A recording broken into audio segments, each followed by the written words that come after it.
자, 물질의 이중성에 대해서 한번 알아보도록 하겠습니다. 자, 일단은 드브로이의 물질파에 대해서 한번 볼 건데, 이 물질파라는 것은 무엇이냐? 요 내용이 중요하거든요. 자, 입자의 성질만 가지고 있을 뿐만 아니라 뭐도 가지고 있다? 파동의 성질도 가지고 있다라는 겁니다. 자, 그래서 이 물질파를 이제 통해서 이제 슈레딩거가 양자역학을 만들게 됩니다. 자, 이 드브로이 파장은 뭐냐? 드브로이 파장은 뭐냐면은 질량 m의 물체가 이 속력 V로 운동하는 경우, 이제 이 경우에는 이제 MV가 이제 뭘 가지냐면은 이제 운동량이 되겠죠. 그래서 B는 뭐 MV 값을 가지게 되면은 그때 뭐 이 람다 파장을 가지게 된다는 건데, 이제 이 운동량과 파장은 서로 반비례한다. 그래서 파장은 뭐 P분의 H가 되겠죠. H는 이제 플랑크 상수가 되고, P 값은 뭐가 되냐면 MV가 되겠죠. 그래서 이런 식으로 이제 표현을 할 수 있겠다라는 겁니다. 이 부분은 뭐 알아두셔야겠죠. 이렇게 알아두셔야 되겠다라는 겁니다. 자, 그래서 이 물질파 이 확인 실험을 이제 알아보기 전에 이제 전자가 어떤 물질파를 가지느냐 한번 볼 수가 있는데, 이 전자는 대략 이 정도의 질량을 가지고 있습니다. 이 정도의 질량을 가지고 있고, 그 다음에 이 전량을 가진 전자를 어떻게 한다? 이 정도의 가속도, 속력으로 가속도시키면은 그때 해당하는 P값을 구하시겠죠. P값을 토대로 여기 요 식에 집어넣고, 요 식에 요걸 집어넣고 계산을 해보면은 그때 전자의 파장은 대략 이 정도가 나오게 됩니다. 이 값이 나오게 됩니다. 대략 1옹스트롱 정도가 되는데, 1옹스트롱 값은 얼마냐면은 X선이 가지는 파장의 영역대라고 보실 수가 있습니다. 자, 그러니까 이 정도의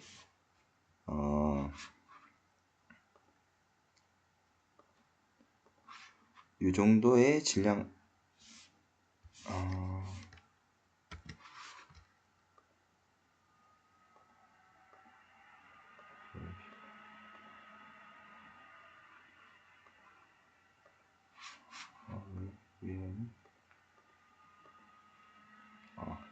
자, 이 정도의 질량을 가진 전자가 이제 이 정도로 가속됐을 때 X선이랑 동일한 영역대의 파장을 가질 것이다 라고 이제 생각을 할 수가 있겠죠. 자, 이렇게 보시면 됩니다. 자, 그래서 이 전자를 가지고 실험한 사람이 누구냐면 바로 데이비슨과 거머입니다. 자, 그래서 이 그림을 잘 보시면은 이제 이해할 수가 있을 건데, 자, 이제 요 영역부터 먼저 볼게요. 요 영역 보시면은 이 필라멘트에다가 이제 전류가 가게 되면 이쪽이 되게 뜨거워지겠죠? 되게 온도가 올라가게 됩니다. 자, 그러면은 이 필라멘트 쪽에서 뭐가 잘 발생하냐면은 전자가 이제 나올랑 말랑 하겠죠. 이제 왜냐면은 우리가 이 열 에너지 줘도 이제 전자가 튀어나올 수 있기 때문에, 그래서 온도가 올라가게 되면 이제 전자가 나올랑 말랑 할 건데, 여기 이제 전압을 걸어주게 되면 이쪽은 마이너스가 되고 이쪽은 플러스가 되겠죠. 그러면 전자가 이렇게 뿅 나오게 됩니다. 이쪽으로 이렇게 나오게 되겠죠. 전자가 나오면서 이렇게 가속이 돼가지고 이렇게 쭉 나오게 됩니다. 그래서 니켈 표면에 이제 이렇게 충돌을 하게 되겠죠. 충돌을 하게 되면서 어떻게 되냐면은 여기서 얘가 튕겨 나올 건데, 이렇게 쭉 튕겨 나올 건데, 이 튕겨 나올 때 이제 어떻게 되냐면 이걸 이제 이렇게 이제 검출기를 이렇게 쭉 각도를 돌려가면서 이렇게 왔다 갔다 각도를 돌려가면서 이 니켈 충돌한 전자가 어떻게 이제 다시 튕겨서 나오는지 이렇게 측정을 했거든요. 그렇게 해서 측정을 하는데, 측정하는 방식은 이게 이제 브래그 반사라고 해서 브래그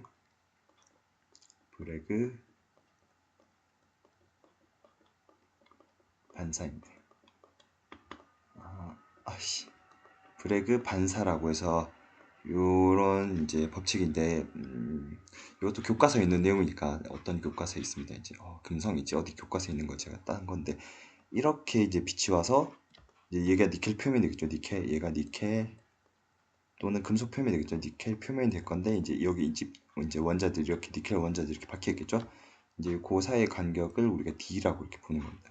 이제 요 층들이 이렇게 쌓여 있을 건데, 이 층 중에서 이제 요 가장 위층과 가장 그 다음 위층과 거리를 이제 D라고 뒀을 때, 이제 빛이 반사가 될 건데 제일 위에 이제 이렇게 전자가 이렇게 반사가 될 건데 이렇게 와서 이렇게 튕겨 나가겠죠. 튕겨 나가는 요 전자가 하나 있을 거고 그 다음에 이렇게 통과해 가지고 그 다음 밑에 있는 전자에 부딪혀 가지고 이렇게 튀겨 나가겠죠. 그러면은 얘랑 또 어떤 거가 발생하냐면 서로 이제 간섭을 하게 됩니다. 왜냐면은 이거는 우리가 앞 시간에 봤죠.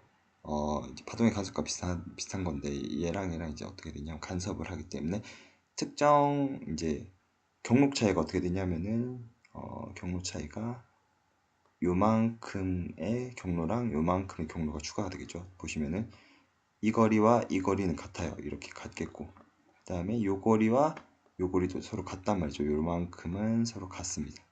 자 그러면은 차이는 얼마만큼 나냐면 요 경로와 요 경로가 차이 나겠죠. 맞네요. 그래서 경로 차이는 어떻게 되냐면 요거 그 다음에 요만큼이 경로 차이가 됩니다. 그래서 델타 경로 차이는 어떻게 되냐면은 이 d 사인 세타만큼의 이 경로 차이가 나게 된다는 겁니다. 그래서 이 세타를 적절하게 조절하게 되면은 얘가 가지고 있는 경로의 차이를 이제 우리가 계산을 할 수가 있겠죠. 근데 어떻게 된다? 이 특정 각도 50도 각도를 이제 54 일렉트론 볼트로 이제 전자를 이렇게 쐈단 말이죠. 여기 이제 보시면 가속을 시켰을 때 어떻게 된다? 54 킬로 일렉트론 볼트의 이제 전압으로 이제 그냥 54 일렉트론 볼트군요. 54 일렉트론 볼트로 이제 전자를 쏴줬을 때 어떻게 되냐면은 이 50도의 각도를 가졌을 때 이제 이 인텐시티가 가장 크다는 겁니다. 이게 세기가 제일 세다라고 볼 수 있겠죠. 이 각도에서 나오는 전자의 빔이 가장 많다. 전자의 개수가 가장 많이 측정이 된다는 겁니다. 그래서 여기 보시면은 아까 얘기했듯이 이 경우에 이제 이쪽 방향 이제 전자를 이쪽 X선 이쪽에 쏴도 이런 무늬가 나오거든요. 이건 결정학에서 나오게 되는데 이제 아무튼 X선에다가 이제 여기 니켈에다 X선을 쏴주면은 어떻게 되냐면 요런 무늬가 나타나게 되고 요거는 파동이 되죠. 이제 여기는 X선이니까 파동이 되고 동일하게 이제 전자를 이렇게 쭉 쏴줬더니 어떻게 된다? 요런 무늬가 나온다. 그러니까 얘는 전자가 되겠죠. 전자. 그러니까 여기 중요한 거는 뭐다? 이 파동과 X선을 쐈을 때 이제 니켈에다가 X선을 쐈을 때의 무늬와 이 전자를 쐈을 때의 무늬가 거의 유사하게 나온다는 거죠. 그래서 이 X선도 파동이고 이제 전자도 어떤 특징을 가진다 X선처럼 파동의 성질을 가지게 된다라는 것을 알 수가 있겠죠. 왜냐하면은 뭐 물질파의 파장이 거의 비슷할 거니까. 그래서 이런 식으로 이제 측정을 해서 이 속도를 가지고 있는 전자는 뭘 가지고 있다? 이제 파장을 가지고 있어서 서로 간섭 효과를 이제 측정을 할 수가 있겠다라는 겁니다. 그래서 이 실험은 엑스선 회절 실험인데 이 간섭과 회절이 동시에 조금 이게 뭐 있기 때문에 하여튼 회절이라는 게 조금 어려운데 하여튼 이 간섭의 일종이라고 보시면 됩니다. 이렇게 나와서 튕겨서 다시 퍼지기 때문에 이런 모양이 나오거든요. 이제 이거는 조금 공부를 많이 하셔야 됩니다. 이제 브릴왕 존 뭐 이런 거 알아야 되고 하여튼 그렇습니다. 하여튼 넘어가도록 할게요. 우리가 여기서 중요한 거는 뭐다? 전자도 뭘 가지고 있다? X선처럼 파동의 성질을 띠고 있다. 이렇게만 보시면 된다라는 겁니다. 자, 그래서 이제 물질의 이중성에 대해서 조금 더 볼 건데 이제 우리는 이 이중성이라는 거를 듀얼리티라고 합니다. 왜냐하면은 물질은 이 파동의 성질도 가지고 있고 뭘 가지고 있다? 입자의 성질도 가지고 있기 때문에 이거를 우리가 듀얼리티라고 합니다. 이중성. 자, 그래서 읽어보면은 이 빛도 그랬었죠. 이제 빛을 파동으로 하면은 일렉트로 뭐 마그네틱 웨이브 이렇게 쓰고 이제 입자의 성질을 띄었을 때는 이제 포톤이라고 해서 뭐 HF 뭐 이렇게 포톤 이렇게 쓰겠죠. 얘는 이런 이제 에너지 가지고 있고 일렉트로마그네틱에 의한 에너지로 표현할 수 있는데 아무튼 중요한 거는 포톤으로 표현할 때도 있고 뭐 일렉트로마그네틱 웨이브로 표현할 때도 있다는 겁니다. 이게 빛의 이중성이 된다면은 뭐 입자도 마찬가지로 입자의 성질과 파동의 성질 두 가지를 가진다는 거. 이것을 물질의 이중성이라고 이렇게 이야기를 합니다. 자, 일상생활에서 그래서 이제 입자의 파동성을 느끼지 못한 이유는 뭐다? 이 입자의 파장이 매우 짧기 때문이라고 합니다. 자, 우리 람다는 뭐였죠 아까? 드브로이 파장에서 P분의 어떻게 된다? H가 되겠죠. 얘는 MV분의 어떻게 된다? H가 될 건데 여기 이제 요 값들을 쭉 이제 140g인 야구공을 40m/s의 속력으로 이제 했을 때 이제 쐈을 때 이 물질파를 계산하면은 요 정도의 파장값이 나옵니다. 이제 계산해 보면 되겠죠. 이렇게 계산해 줬는데 하지만 전자의 경우에는 어떻다? 이 대략 질량이 요 정도 됩니다. 1 곱하기 10의 마이너스 32 정도 되겠고, 그다음 요 속도를 넣었을 때 요 정도의 이제 파장이 된다는 건데 얘는 뭐냐면 옹스트롱 단위겠죠. 옹스트롱 단위라서 이제 뭐가 된다? 이제 측정할 수 있는 파장이 되는데 이 정도는 측정을 할 수가 있습니다. 하지만 얘는 어떻습니까? 10의 마이너스 34승이니까 매우 작겠죠. 얘보다 얘가 훨씬 작은 이 압도적으로 엄청나게 작은 이제 이 부등호일 건데 얘가 반대로 써야겠죠. 반대로 얘가 훨씬 더 어떻다? 작겠죠. 이런 식으로 작은 파장이 되니까 얘는 거의 느껴지지 않지만 얘는 이제 전자의 질량이 매우 작기 때문에 어떻다?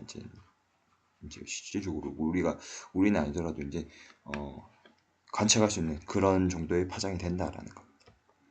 그 다음에 이제 뭐 전자 이중슬릿 실험이라고 이것도 있는데 전자가 파동성을 가지기 때문에 뭐 0의 부채겠죠. 실험에서 마찬가지로 이중슬릿 실험에 이제 실험이 된다는 겁니다.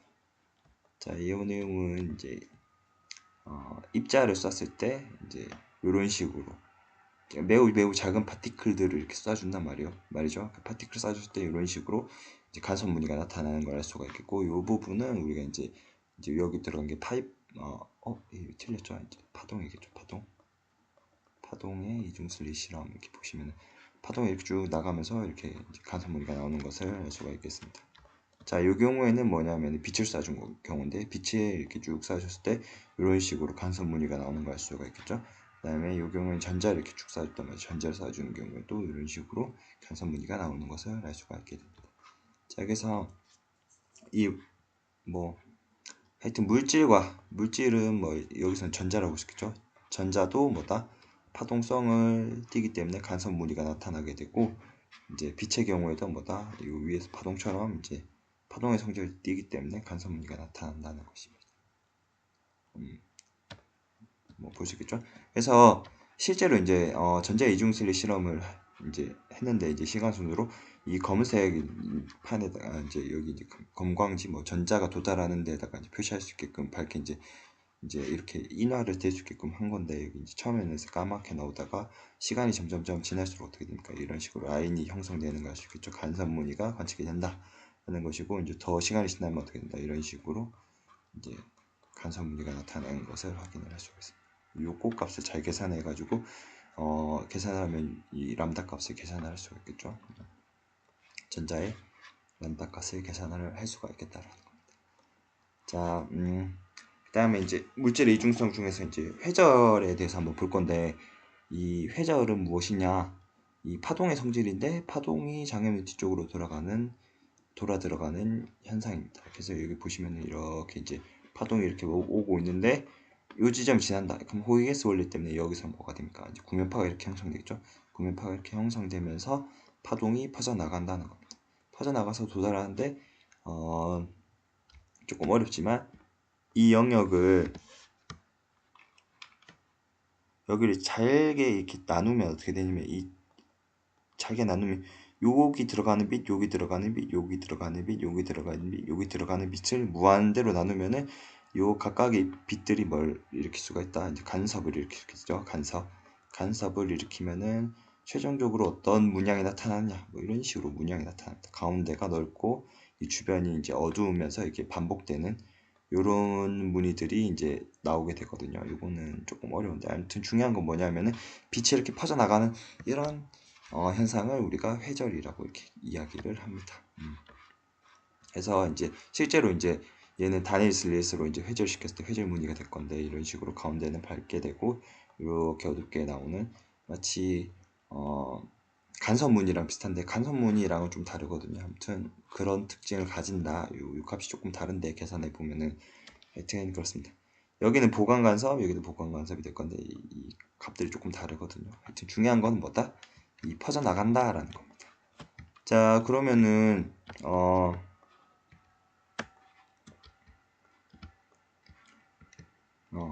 그렇기 때문에 이 빛들이 퍼져 나간다라는 게 매우 중요하게 됩니다. 왜냐면은 우리는 이 분해 능이라고 하는 게 되게 중요한데 이 우리가 어떤 물질을 관측을 하고 싶단 말이죠. 관측을 하고 싶은데 이 두 개가 구별이 되게끔 해주는 게 되게 중요하단 말이죠. 무슨 말이냐? 여기 보면은 지금 똑같은 이제 이 점 두 개를 이렇게 관측했는데 이 경우에는 어떻게 된다? 얘가 모여 보이는 걸 볼 수 있겠죠. 모여 보이는 걸 볼 수 있겠고 두 개가 한 덩어리가 돼 보이는 그런 느낌을 가질 수가 있는데 이 경우에 어떻게 된다? 두 개가 딱 떨어져 있는 거 확인할 수 있겠죠. 지금 뭐냐면 두 개의 거리는 이 점과 이 점과 거리 그 다음에 이 점과 이 점 사이 거리는 중심위의 거리는 똑같을 건데 얘는 어떻게 된다? 두 개가 떨어져 보이는 거고 얘는 좀 덜 떨어져 보이는 거 볼 수 있겠죠. 이 경우는 분해능이 별로 안 좋은 거고 분해능이 떨어지는 거고 얘는 어떻다? 분해능이 좀 좋은 거라고 볼 수 있겠죠. 그래서 뭐 최단 거리라고 되어 있는데 이 경우에는 분해능이 좋고 이 경우에는 분해능이 떨어진다 이렇게 볼 수 있겠죠. 얘는 뭐 이런 식으로 볼 수 있을 건데 요거를 요걸로 볼 수가 있습니다. 요걸 보면은 자, 여기 이제 니콘 이제 현미경 이렇게 사이트 치면 이렇게 공부하는 사이트가 있는데 좋습니다. 보면은 베이직 마이크로스코픽 베이직이라고 있는데 이 뭐 이런 저런 것들을 해볼 수가 있어요. 현미경과 관련된 나중에 이제 생물학과 가는 친구들은 보겠죠. 그래서 여기 보면은 뭐 굴절률 이렇게 나오는데 실험해 볼 수가 있습니다. 이런 식으로 파장에 따라서 이 굴절이 어떻게 되는지 이제 각도에 따라서 굴절각 계산할 수 있겠고 이제 얘는 그죠? 이 파장별로 이 굴절각을 이렇게 계산할 수 있는데 그렇습니다. 이런 식으로.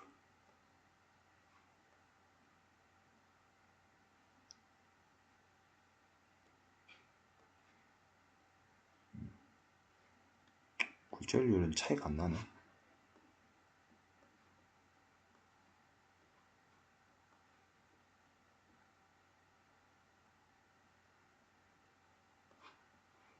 속도가 좀 느려지는 것밖에 안 나는데 하여튼 이런 식으로 여러 가지 뭐 이렇게 공부를 해볼 수가 있어요. 읽어보고 우리는 뭘 볼 거냐면은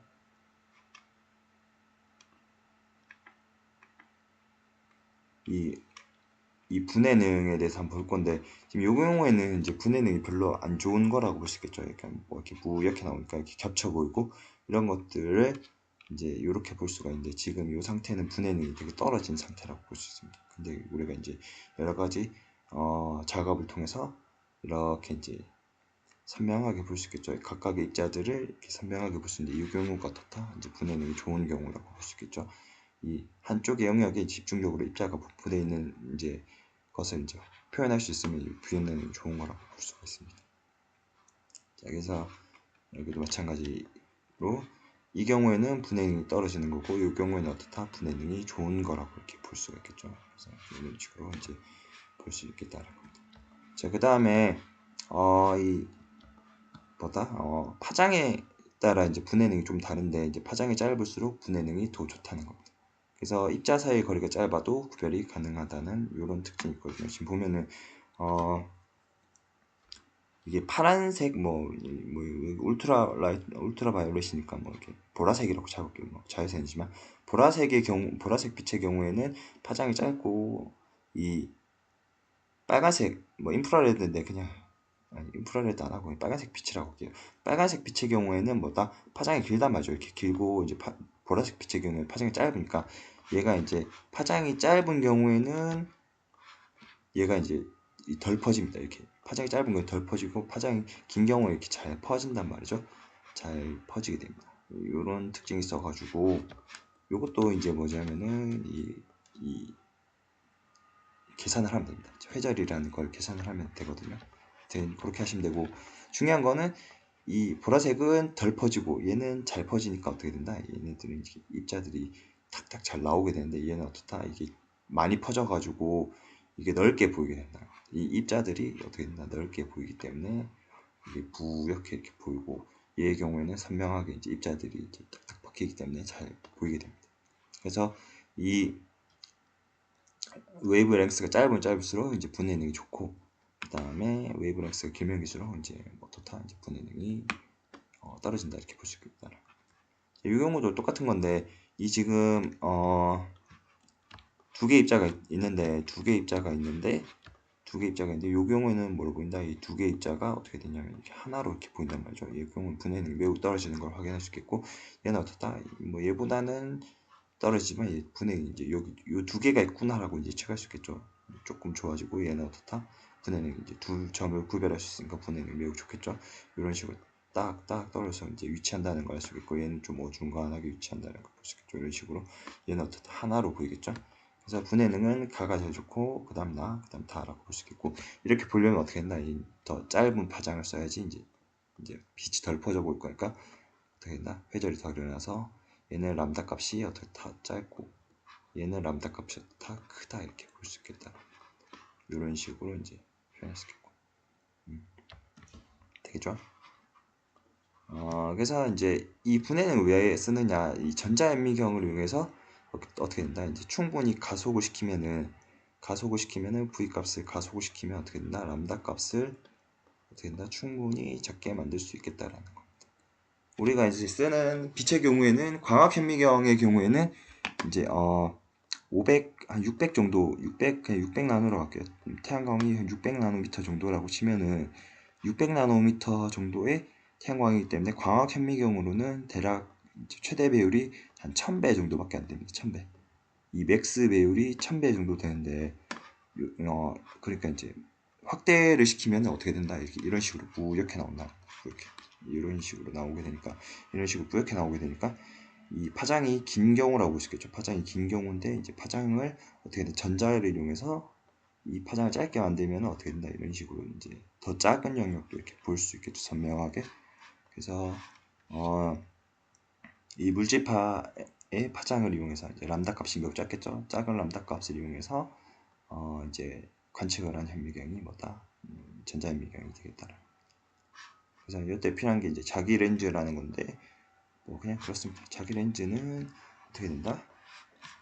이 전자가 쏠 때 이제 뭐냐면 자기장을 이용해서 자기장을 이용하게 되면은 이제 뭐 자기력이 작용하겠죠. 그래서 이제 모아주는 역할을 하게 됩니다.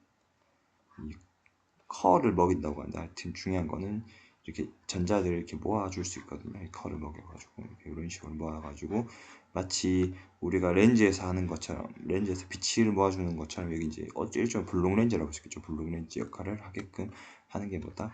이 자기 렌즈라는 것입니다. 그래서 현미경에서 뭐 유리 렌즈 또는 블록 렌즈와 동일한 기능을 하는 장치라고 볼 수 있겠죠. 그래서 다 똑같은데 뭐다? 다 똑같은데 뭘 쏴주는 거다? 빛 대신에 뭘 쏴준다? 이 전자를 쏴주는 경우라고 보시면 됩니다. 똑같이 이제 되는 것이겠죠. 그 다음에 이 전자현미경의 종류는 엄청나게 많습니다. 여기 보시면은 제가 이제 또뭐 이것저것 찾아봤는데 어딨지?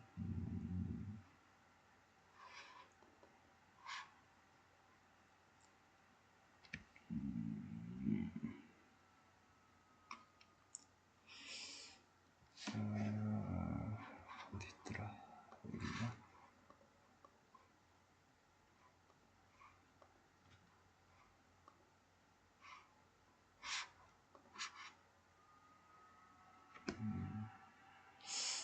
받았었는데.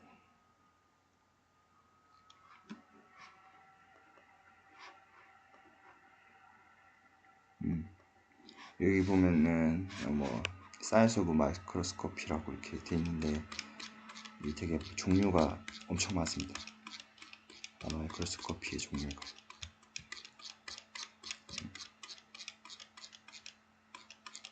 또 많이 하는 건 아니고 종류가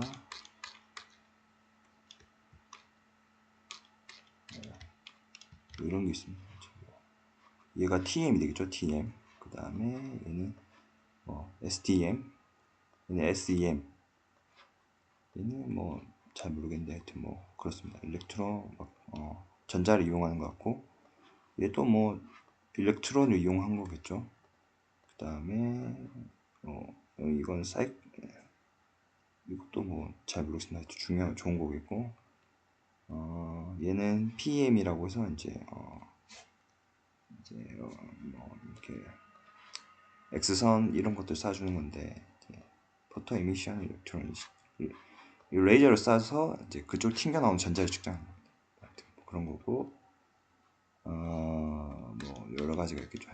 이거 한 10개 정도 되는데 10개 얘는 뭐 바리에이션 뭐 수차 이런 건데 9개 정도가 있네요. 9개 정도. 9개 정도의 현미경이 있는 것 같습니다. 그래서 이런 교재 쭉 읽어보지는 당연한 얘기겠지만 이런 식으로 해서 측정한 샘플들만 좀 볼게요. 뭐 이런 식으로 측정한 것 같아요. 얘는 TM인가? 뭐 이런 식으로 이제 측정한 거겠죠. 여기 보면은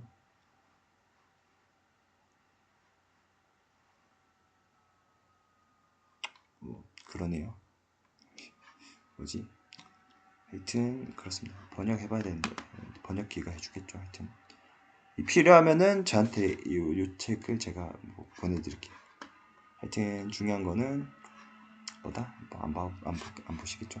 중요한 거는 뭐냐면 한번 읽어보셔야 돼요. 이거 교과서에 있는 내용인데 주사 전자현미경, SEM, 그 다음에 투과 전자현미경, 뭐 TEM 이렇게 돼 있는데 쭉 보시면 되고, 얘는 우리가 보통 이제 아까 광학현미경은 아까 뭐였죠? 이제 1000배 정도 600나노미터의 파장을 가지고 있기 때문에 1000배 정도 이제 확대해서 볼 수 있는데, 얘는 이제 이 가속시켜가지고 전자를 가속시켜가지고 이 파장을 되게 짧게 만들겠죠. 이 가속시키면 파장이 어떻게 되냐 짧아지겠죠. 짧은 파장을 이용해서 어떻게 된다 1나노미터 정도까지 이제 뭐 볼 수 있겠다는 거고, 중요한 거는 이 3차원 구조를 볼 수 있는 게 뭐다 전자현미경 SEM 주사전자현미경이라는 것이고, 그다음에 투과전자현미경은 이제 트랜스미션 되니까 이제 뭐 이렇게 약간 내부도 좀 볼 수 있는 것 같아요. 그래서 내부 구조를 알 수 있다라는 이런 장점이 있습니다. 이 단점은 뭐냐면 이 투과를 해야 되니까 샘플을 되게 얇게 만들어야 돼. 엄청 얇게 만들어. 얘 아니죠? 얘가 아니고 이 경우에 샘플을 엄청 얇게 만들어야 된다는 그런 약간 어려움이 있다고 합니다. 그래서 한번 읽어보시면 됩니다. 쭉 읽어보시고 티를 얇게 만들어야 된다. 그 다음에 내부 구조 파악할 때가 좋다. 그 다음에 이 경우에는 입체적인 모습을 구할 수 있다는 겁니다. 입체적인 이미지를 뜰 수 있겠다라는 거. 자, 그래서 여기 보면은 SEM과 뭐 TM의 이미지인데, 이제 SEM의 이미지의 경우 이런 식으로 이제 입체적으로 뭔가 이제 얘를 좀 더 확대시킨 것 같은데, 이 논문에 나온 건데, 얘를 좀 더 확대시켜서 이제 3차원 구조를 나타낸 것이고, 이 박테리아거든요. 여기 보면은 박테리아 논문 찾아보면 박테리아의 이미지를 뜬 건데, 얘는 이제 TM을 이용해서 똑같은 박테리아의 뭘 측정했다, 이제 내부 구조를 이렇게 측정했다, 이런 식으로 확대시킨 것 같겠죠. SEM의 이미지는 박테리아 이미지가 이런 식으로 나오는 거고, TM의 경우에는 트랜스밋 시켰으니까 이제 내부 구조도 이렇게 이제 알 수가 있더라고요. 얘는 3D 입체적으로 이제 입체적인 이제 모양을 뜰 수가 있는 거고, 얘는 내부 구조를 뜰 수 있겠다. 이렇게 보시면 됩니다. 이 내용은 쭉 한번 읽어보셔야 됩니다. 쭉 읽어보시고 교과서에 있는 내용도 쭉 읽어보시면 되겠습니다. 자, 됐겠죠? 자, 여기까지 하도록 하겠습니다. 자.